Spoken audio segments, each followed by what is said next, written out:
You have a name like yes, could be better. I mean, What? You pay me for it? I mean, we can discuss it. We can discuss it.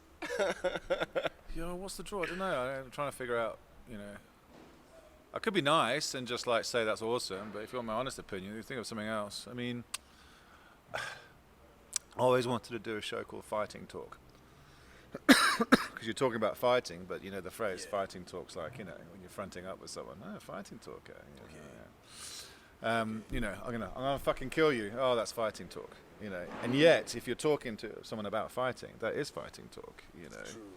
So you can take that one if you want. It was a BBC radio panel show on football years and years and years ago that no one knows about. For real.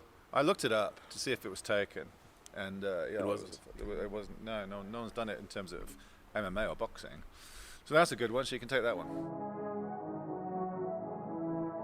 Oh, that's fighting talk. But yeah, I mean, like your experience is like crazy in terms of like where you've been and just like the places you've seen. You mentioned now like in terms of like BBC, but like where does the idea start for you? Like, what sparks the idea of like getting into mainly fighting? Oh, mate, that's a hard one. I think it was going back to when I was in British sports broadcasting, and I started young. I started as an apprentice for outside broadcasts, and you don't get to choose what you're covering as an intern. Definitely.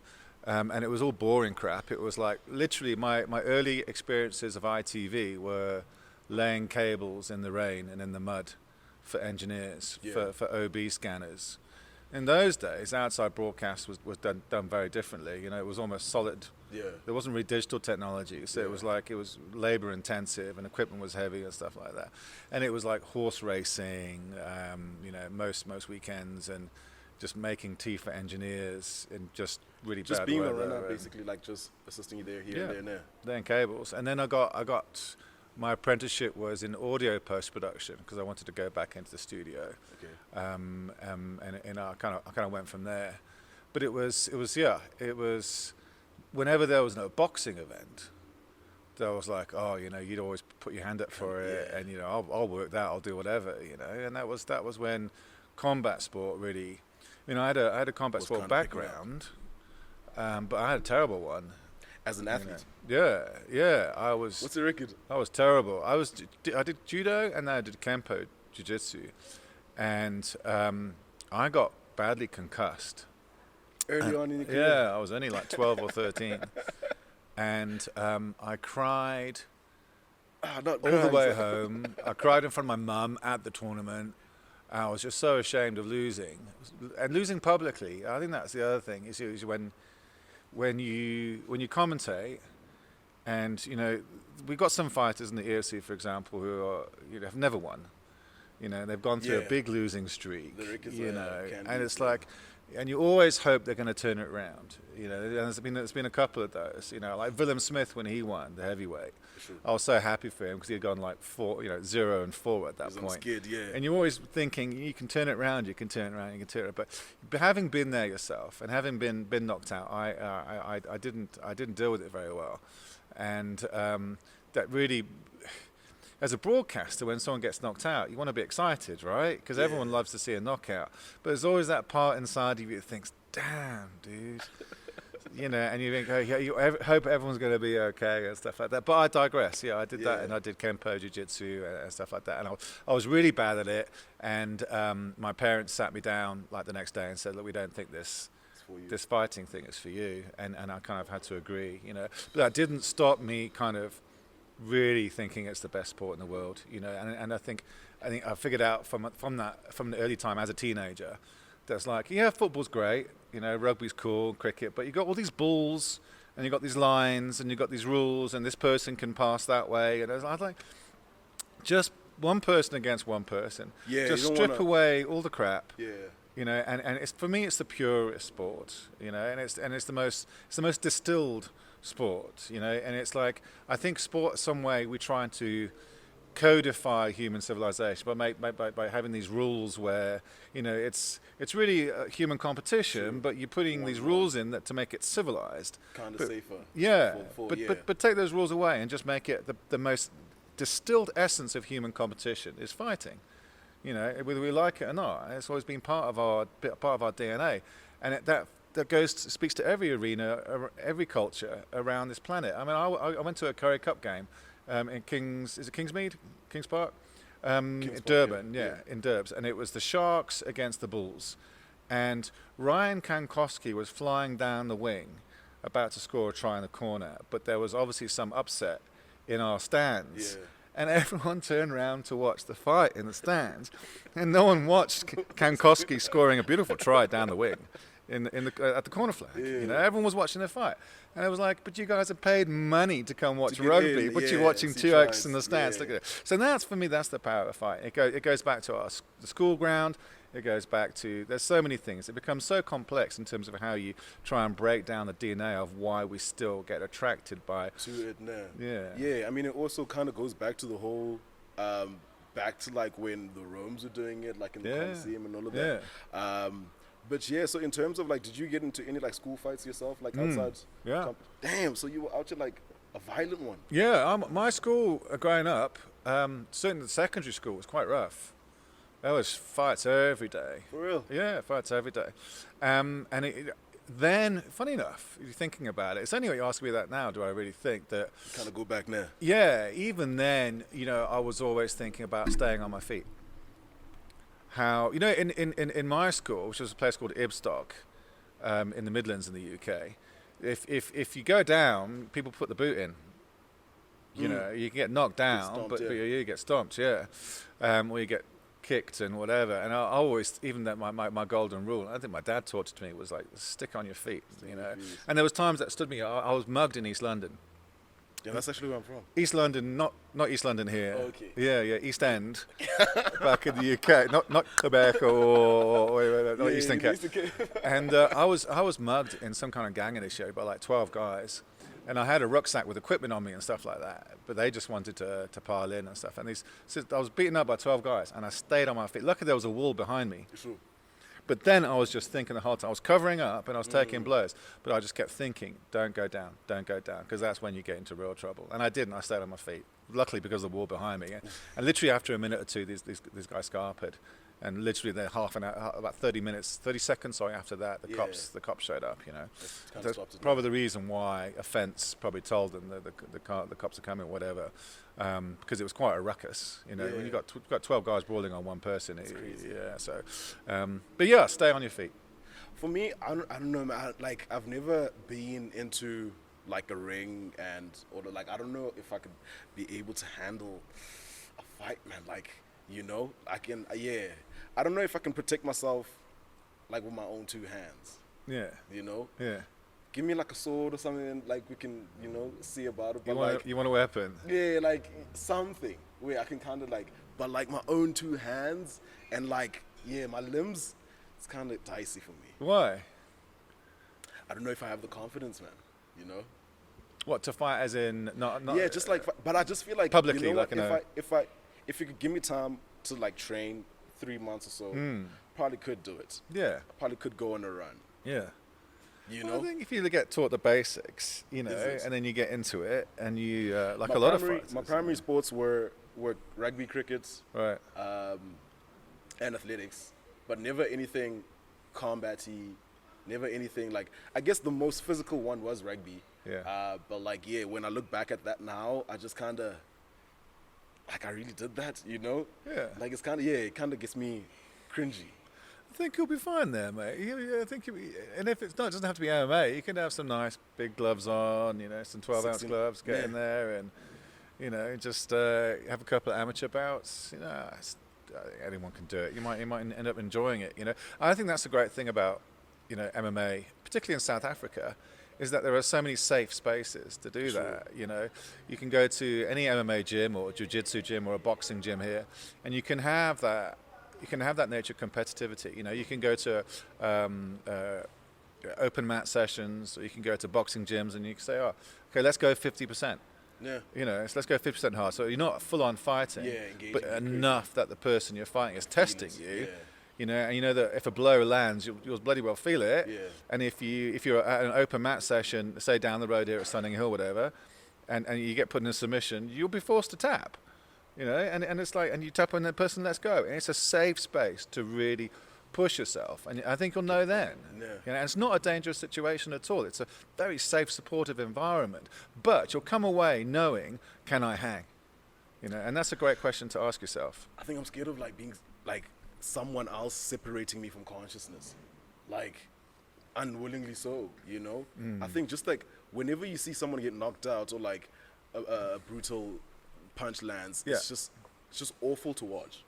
You know, so I just like I don't know. I think I can handle blows. I can handle all of that, but like when you take my consciousness out Yes. from me without my permission, it's just crazy. Yeah, no, it's not cool. So like in terms of you discovering, because I mean you're not from here, you're not born and raised. So how did it become a thing of like discovering a market here and being a thing of let's invest in this? What, EFC, in Yeah. terms of getting involved in EFC? Dude, it was really a side hustle.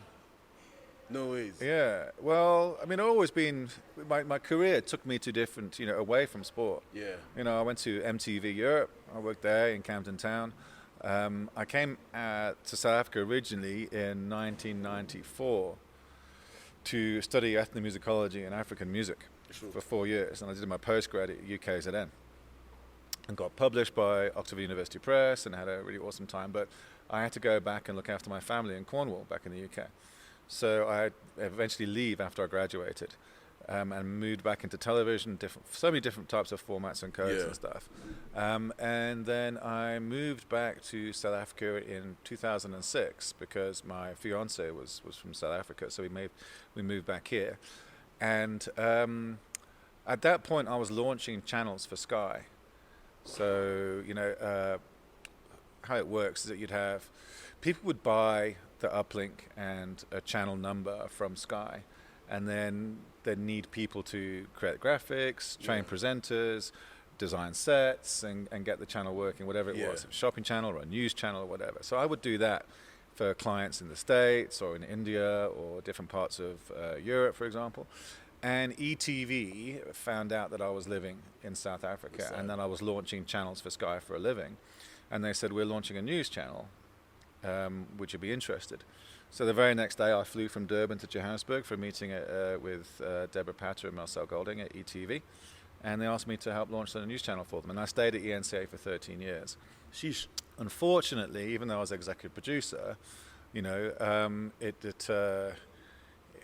as a foreigner, it didn't pan out in terms of my growth within the organization. I think that's probably the most diplomatic way of putting it. Did you feel stagnant? Well, I got tired of training my managers.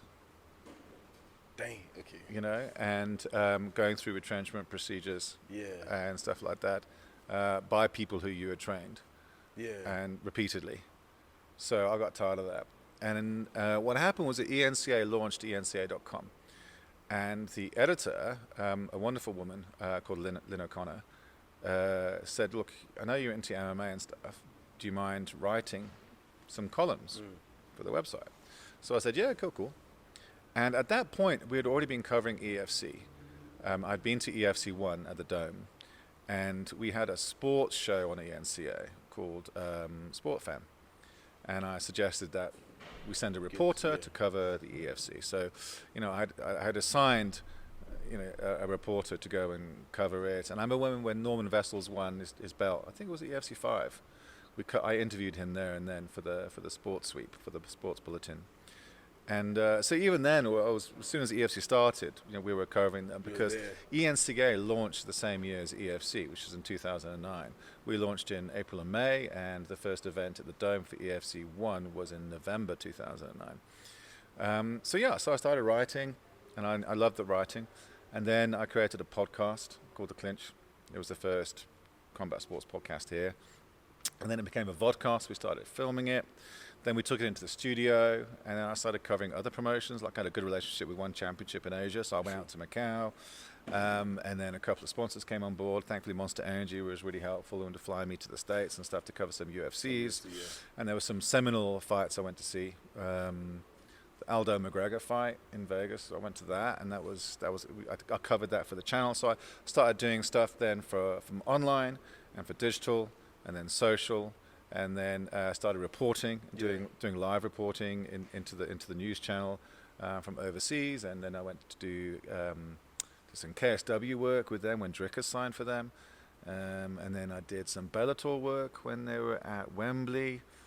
So it just erupted the from catalog there. is crazy. Yeah, and it was just making yourself. It was basically a side hustle because, like, I realized that my career wasn't going as an exec producer for a television news channel. Was not going to go the way I wanted it to here, not even remotely.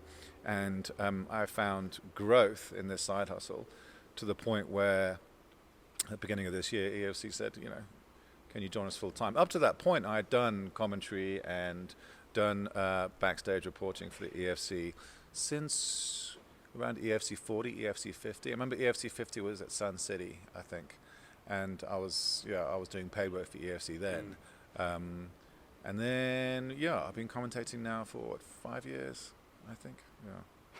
Crazy. So like now, in terms of like the growth, I mean, we do have exports from the EFC to the UFC, right? So, I mean, Trikas, we have Cameron now jetting off. We have Timber Gorimbo. It's been happening for a long time. From JP Base, I know. Well, the first was Ruan Potts. Quite a few heavyweights have gone. I mean, Cyril Asker's gone as well. But Ruan was the first time. Gareth, obviously. But even before EFC, there were South Africans fighting in UFC. Like Trevor Prangley. But I'm just saying from the EFC, like in terms of the exports that we've been able to ship out. Yeah. I mean, is Igu jetting off to the UFC? Is that open? Dude, I don't know, because you're at the event, EFC. He said this was his last fight. So I asked him in the cage, and he said, this will be my last fight in the EFC. Yeah. And then a press conference afterwards, he was saying, I've been chatting to Graham Cartmel about doing a run at the lightweight division. So I'm like, I'm confused now. What do you want? You know? And I understand that. You've just, you've had a phenomenal performance. You've defended your belt. And, dude, I don't know if he's going to stay, but he should have gone a long time ago.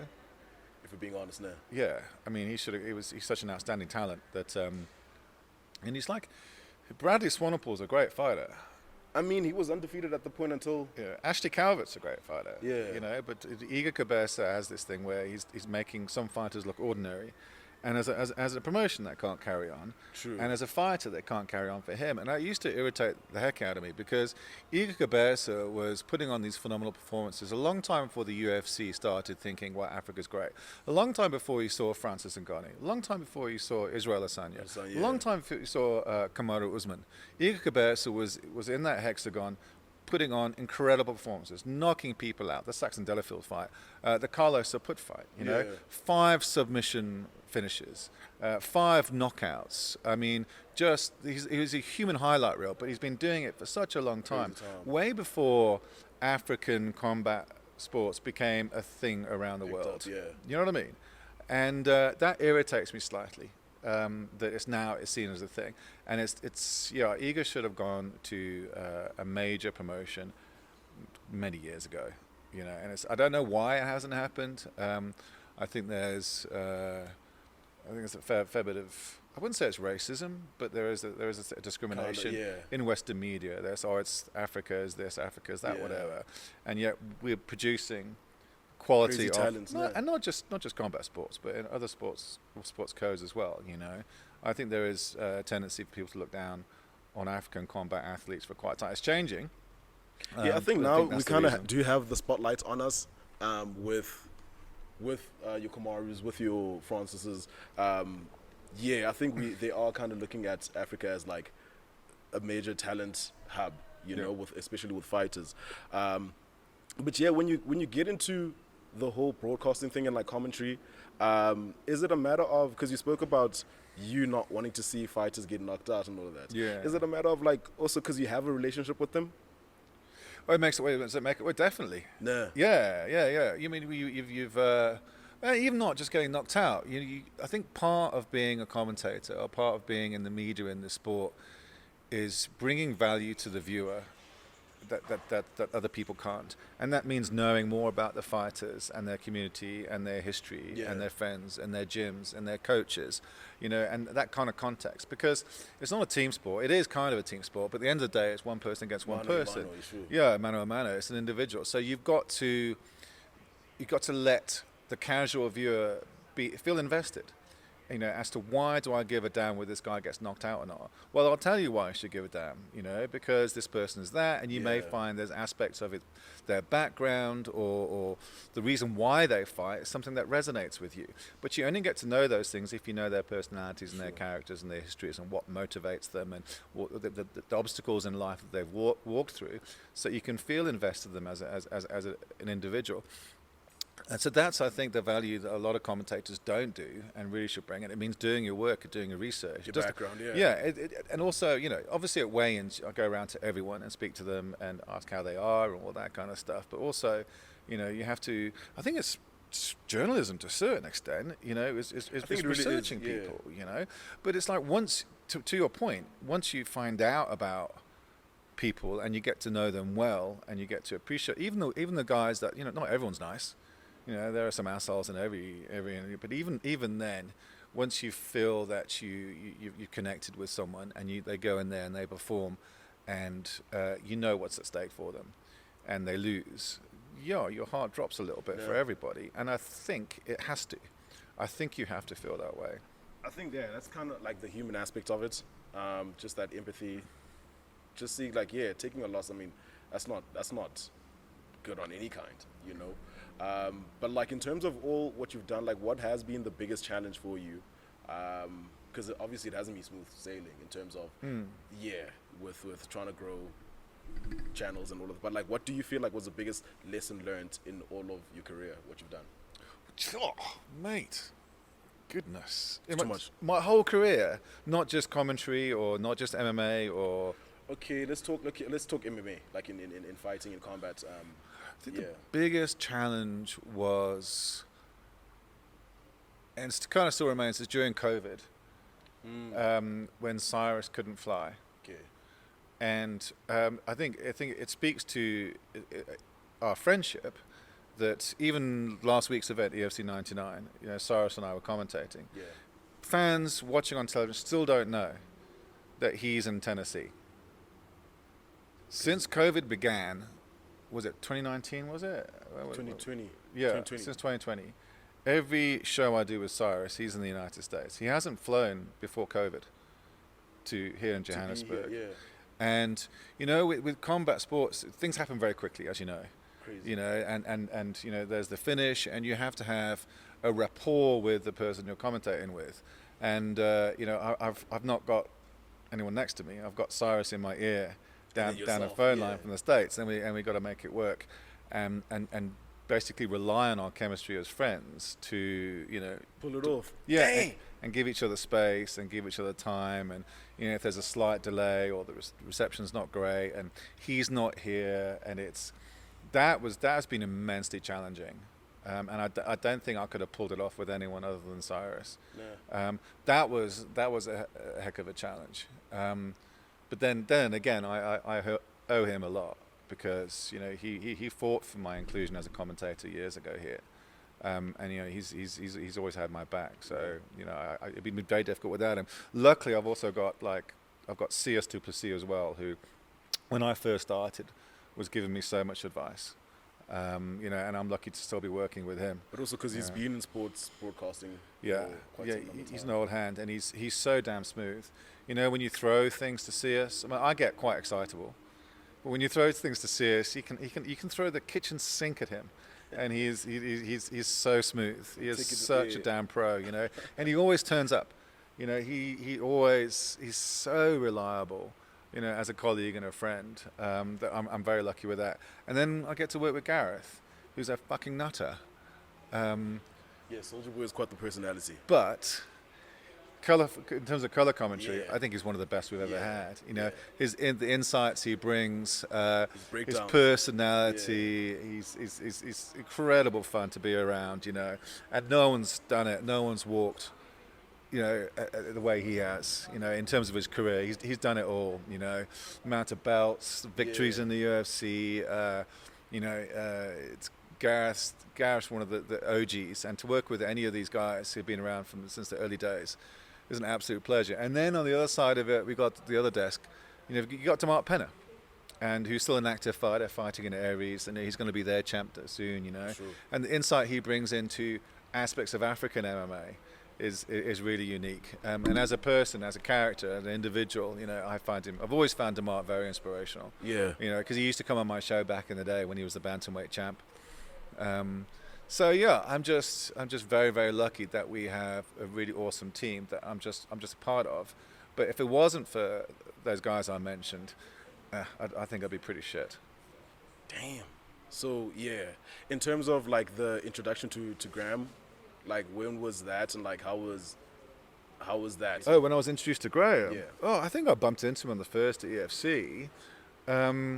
But when I started my podcast, The Clinch, you know, it was a nice outlet for the EFC to bring out their news of signings and stuff like that. And like any journalist, anyone who gives you an exclusive, you take, right? So I'd ring up Graham and say, and this is around like EFC 55, EFC 54, so quite a while ago. I said, come on the show, tell me who's been signed up for the next couple of fights so we can talk through it. And literally it was just like shooting from the hip. You know, but just you and I chatting now. I says, right, who's coming up at the next event? And, it's the title fight between so and so and so. Oh, that's a great fight. How'd you get that signed? And then who else is? You know, and we just talk about fights. And I think that's the key actually to a lot of this content. And it's also something that you need to curate very, very well. And it also speaks to commentary. Why I enjoy working with someone like Gareth or Sears or Cyrus, at the end of the way, strip away all the crap. Forget the cameras are there if you can. You're actually sitting in your lounge on the couch with your best mate, talking about fights. And if you love fighting, you love combat sports, and you just want to talk shit with your mate about the show you're watching, that's good commentary. That's a good podcast. It's not guys waffling on for 2 hours like I am now, you know, where the person who actually listens to the podcast can't really navigate what's going on through everything. You know, curate it properly and cut it down to nice bite-sized little bits and pieces rather than it being guys talking shit for 2 hours. You don't want that. But at the end of the day, for me, good content is people who are passionate about the sport and enjoying talking about it and making the audience feel included in that vibe. You know? Because like when I see obviously like when I see the face of the EFC, I just see you, I see CS, I see Graham. You know, he's kind of like the Dana White of the EFC. I feel. Yes. And I'd compare you to like the Joe Rogan of you know, but like do you have people that you kind of look at where you're trying to like for your next like you study from modeling like what you do for commentary, or like do you have people that you kind of look up to and like you try to emulate that or you learn from? I used to. I mean, I've gone off of Joe Rogan a little bit. I would say John Anik for me. I mean, I just think he's the best, not just in MMA, but global sport. Yeah, I mean, just again, he's so damn smooth, and I've seen him live, and I've seen him under pressure, and he handles so well. I mean, I've never seen him mess up a link. You know, I do all the time. You know, I fluff some lines. You know, everyone fluffs lines. John Anik's superhuman. Don't get me wrong. On the other side, I'm sure he gets a lot of prep time. He gets a lot of research given into him. You know, I'm sure, you know, he uses his time well to prepare for his broadcast. And other promotions around the world don't usually have that luxury. But you know, that's what you get. Your top of your game, and John Anik is the top. So that he's who you rate now. Oh, definitely, yeah. I think he's the best commentator in any sport at the moment, anywhere. True. Yeah, I can't even think of any that I'd match against him. But like how was your experience in terms of like when you have flown off to cover like UFC fights? What was that first experience for you in terms of just being there at the top, promotion, and yeah, getting to interview fighters and all of that. Yeah, it's. I think you learn that. I mean, you can make your broadcast product look so much better with, more money and investment. You can throw a lot of money on the screen and it can stick. So it's always a case of, I've always tried not to go to a foreign promotion and say, oh, they do it so much better than we do, all that stuff like that. There are levels, and there are sponsors, and there's investment, and there's amounts of staff, and there's time and resources. You look at the UFC Countdown show and how many teams they have dedicated just for doing that Just show. for that, yeah. Multiple camera guys, multiple producers, multiple video editors. Just for that one element. Let alone their social media department. When you go to the Apex, and you see some of those teams, you go to the UFC Performance Institute, and you realize that the staff body, in terms of the time and resources that their people have in terms of their product, and you can understand why it looks and sounds and feels so darn good. In terms of like getting their cards matched up months in advance, and getting their contracts sorted months in advance. The EFC does the best it can with what is available, and the team here is truly awe-inspiring. Yeah, they are on top of their game. Like you see, because it was my first time, EFC 99 was my first time in terms of like a live event, and like just seeing what you normally see on TV versus like in person. Like obviously it's crazy, man, like how you guys pick off from each other, you throw it on to someone else. The floor managing and all, like it is a well-oiled machine in terms of like what the package that you guys give to the consumer.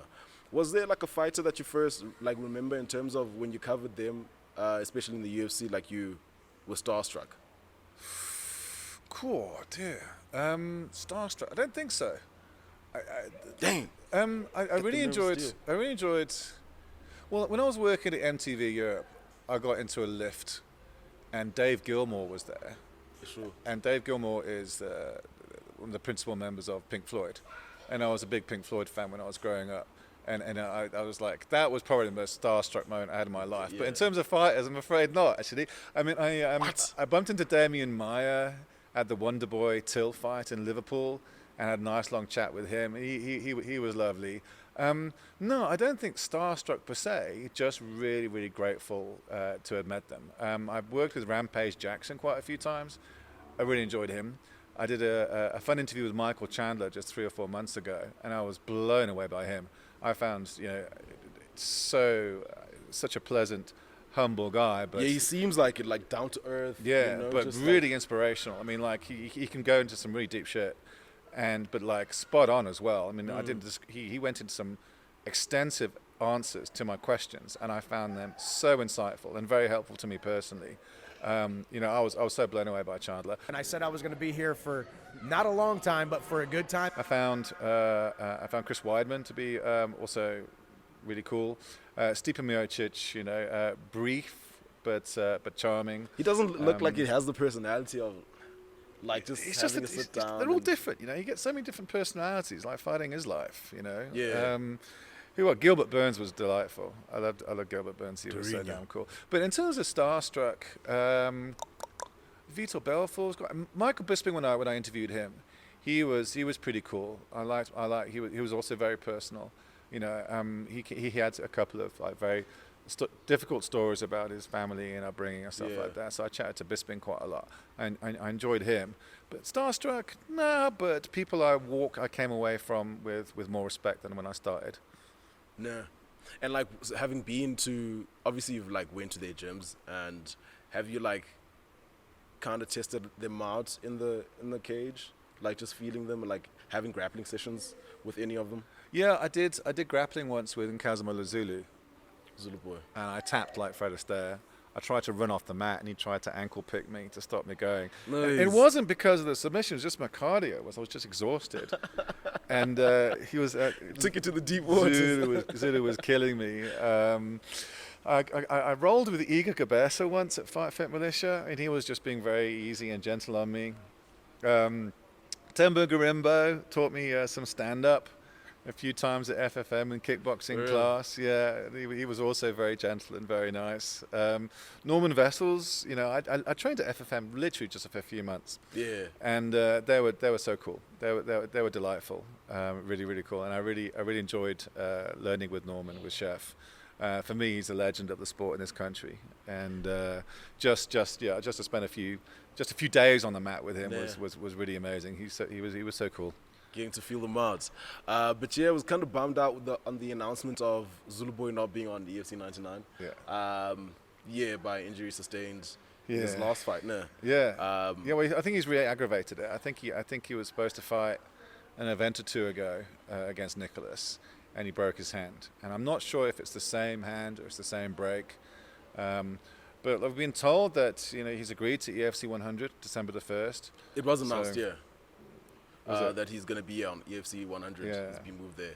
But like with his progression, do you still feel like he's on the path of like being the great champ? that he Zulu? was? Yeah. Oh, mate, did you see his last fight? How he came back. It was absolutely incredible. Yeah, no, he's still got it. He's still got it. I mean, it's a very exciting fight. Look, this is what makes the Wende fight so interesting. We talk about it, a new school versus old school thing. I mean, Nicholas Wende just came out of nowhere and like a shooting star has just finished everyone. Shut up the you ranks, know. yeah. And that performance against Ronaldo Exum was a performance of a champion. Again, we're talking about, it wasn't even close. You know, when did he finish him? The beginning of the third? And it was the performance of a real champion. So now you've got this absolute burning, bright, rising star up against a real veteran. Experienced, yeah. You know, and don't forget how many times has Zulu won the belt. He was at the first. He won the flyweight as well as the bantamweight title. You know, and now he's come back, and you've seen when he's, you know, his back's up against the wall, he can come out and pull out a draw or pull out a win. Yeah. And he's still, for me, he's still got it. For me, he's incredibly dangerous. You know, we talk about his kickboxing so much, but his ground game's His ground game is improved what stands out for me. drastically. Yeah. Yeah, and now he's training at CIT. I saw him there, Dude. thingy with the fight camp with Dricus, Yeah. because he's trading off in December. Yeah. But yeah, I saw him there. That he's like with Monet and them, crazy. Yeah, do you need to make that killer even more deadly? No, you don't. But I get excited that he's training at CIT. I get excited that I think Nicholas Wende is one of the most naturally gifted fighters we've seen in the bantamweight division since Penna, Just pure raw talents now. and since Simon. So it's a fascinating matchup. And there's 3 title fights at UFC 100. But I think the Zulu Wende one, in terms of all those standouts. contexts and all those storylines, you know, how you got one of the greatest fighters we've ever had in Zulu taking on the biggest star we have now. And there's something about that division there. Like, you look at what happened to Cam Simon. You know, he also had a very similar trajectory to Wende. Comes in, starts finishing Starts people, annihilating literally everyone. gets the championship within a year and a half of starting his Yeah. UFC career, and flies out to Vegas and gets his contract. Wende will be exactly the same if he beats Zulu. What did you think of Simon's contender series run? Like, especially just seeing him being so young, and like, yeah, going to get a shot at for a UFC contract. I'm sure that's kind of like you're a proud father, like when such happens. Nah. Me or Yeah, I'm just saying for you, like when think you see such athletes, like especially that young, yeah. going on such a run and like just doing great things in fighting, like yeah. I get jealous that I'm not commentating Jealous. these fights anymore. You know, I was like, you know, no, it's when the good guys win.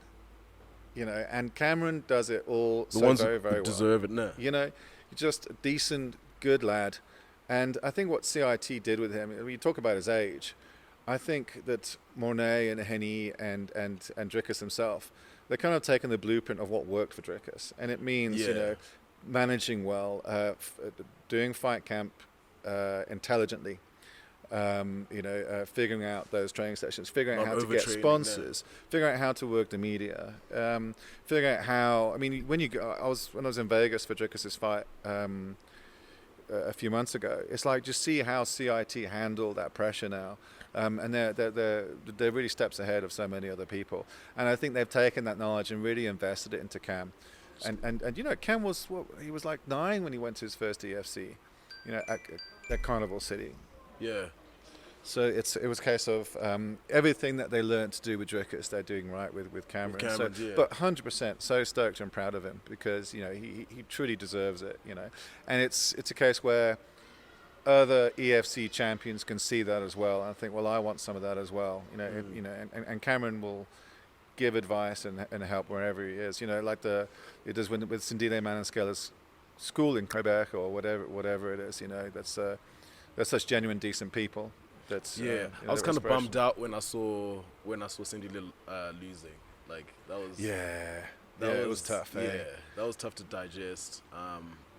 So this thing was like there's always a 50-50 and someone's got to lose, and it's like many times that you really genuinely like both people. Yeah. And what struck me about that particular fight when Cameron fought Sindile was how similar they are as people, and how what just decent, nice, pleasant men there was they no are, vulgar or like animosity between them. It was just we have to take care of business. It is what it is. Yeah. And the best man won, I guess. Yeah, I need to get onto Chris Bright because I want us to see Sindile back because he's such an awesome guy.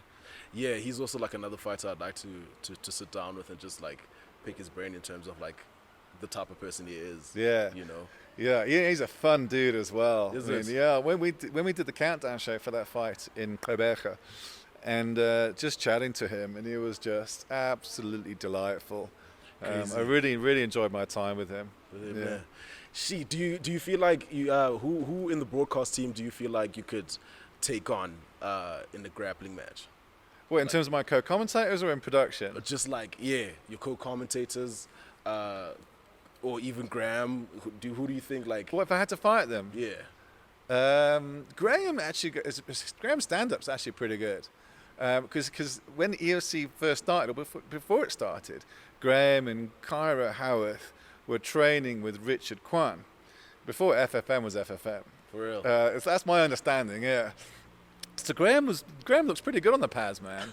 I've seen Graham on the pads with Richie Kwan. I was really quite impressed. So his stand-up's probably better than mine. But if I take him down, he's dead.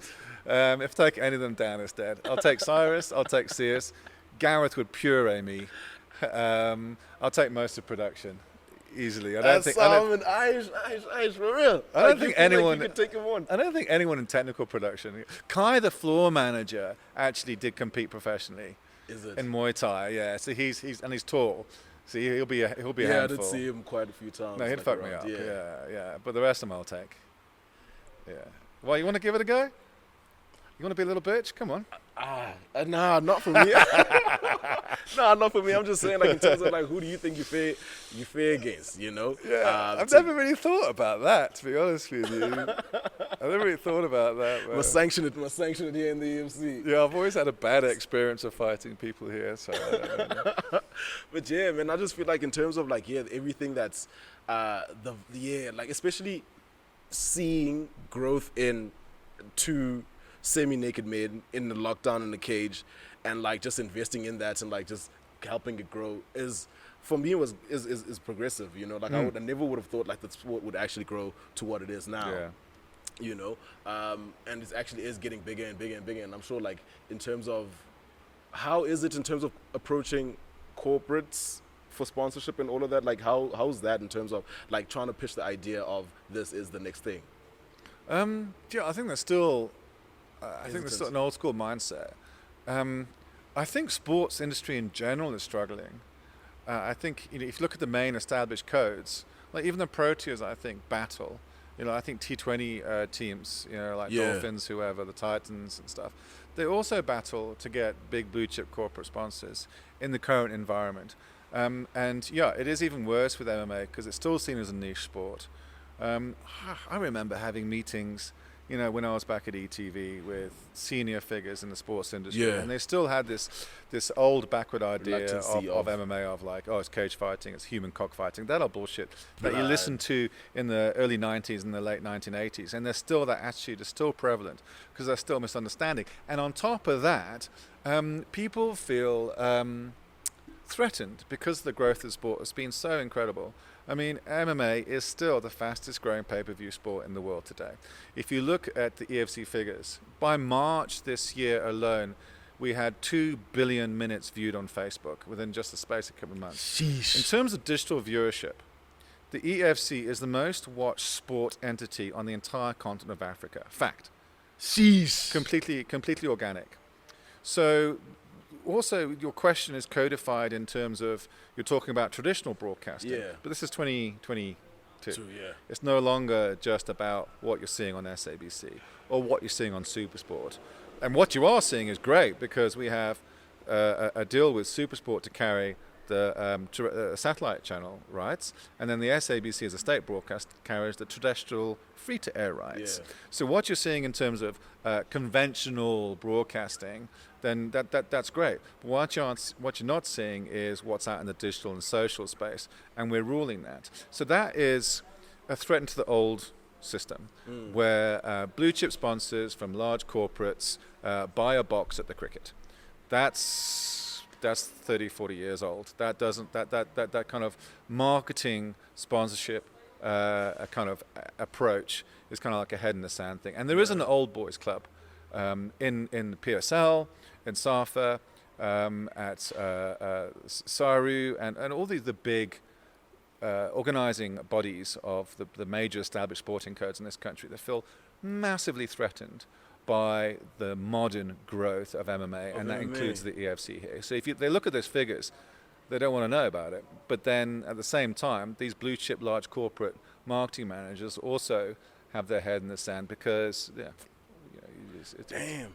Yeah, man. Like they can't deal with the change. Yeah, the growth of, and I feel like if you aren't trying to invest now, like you're gonna just wish you had. Like it's gonna be one of those where, like when you had the opportunity, like to get on board. Yeah. I feel like it's just one of those where. Well, where does your audience live? Where does your audience consume its content? That you get your brand out there. They're not looking at those where they were 10 years ago, even 5 years ago, even 2 years ago. They're just kind of sticking to what works. They're not inhabiting those spaces anymore. So you want to get your brand out to your audience? Where's the best place to do it? True. Well, how many Facebook followers does EFC have compared to other major, anyone? You can't even touch it. But hey, keep burying your head in the sand, and the people who are enlightened are actually doing their job to figure out where the data is and where the audience goes to will come and invest in the EFC. But so for you in terms of, let's look back at like what advice would you give like a 25-year-old Simon? Whoa, good God.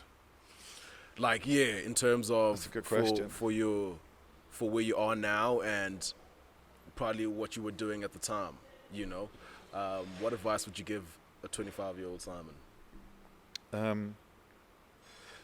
Don't screw people over. Don't burn your bridges. Be as honest as you can. Continue to be objective and fair. Stay the course in terms of what you're doing, because you're doing a good job. Don't be dissuaded because there's a lot of arseholes in this industry. That'll be it, kind of. Yeah, I mean, what was I doing when I was 25?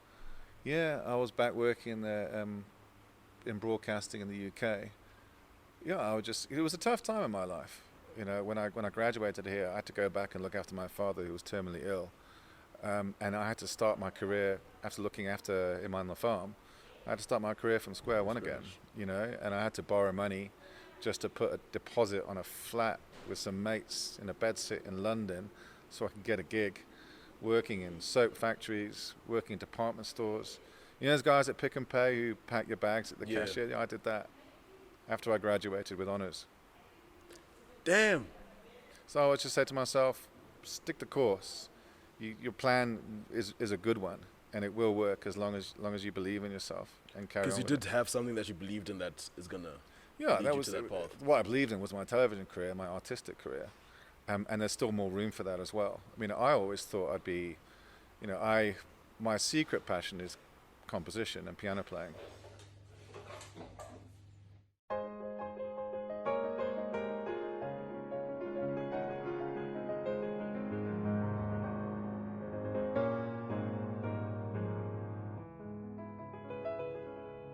And I still feel that that's another part of my career that has yet to play out there.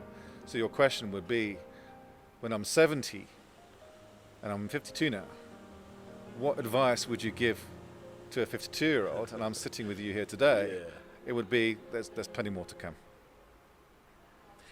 Yeah, Simon, I mean, like for me, like doing this, I feel like you are actually like one of the people who inspires me with what you continue to do and like where I've seen you. Thanks, bro.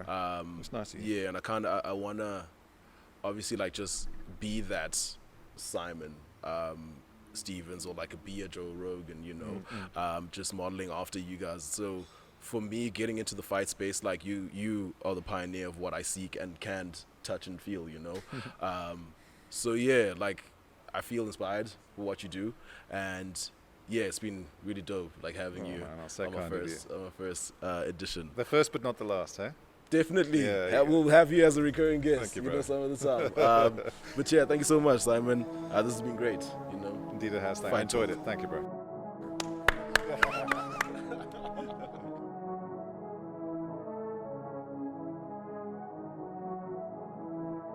Oh, that's fighting talk.